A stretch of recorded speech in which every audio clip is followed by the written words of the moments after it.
Ang cute-cute naman ang natulog ang anak ko. Natulog ang aking anak na mahimbing kasi nag-vitamins kasi siya.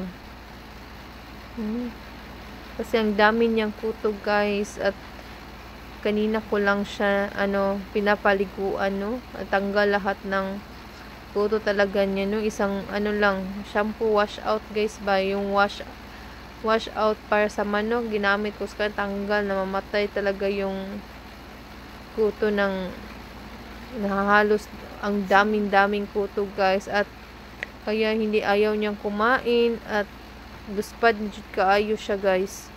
So ako siyang gi-vitamins niya, akong gi-Yakult parang niyang tummy ma-okay, so nakatulog ra gid siya nang mahimbing.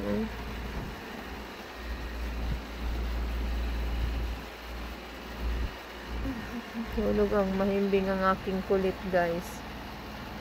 So may natulog ng mahimbing.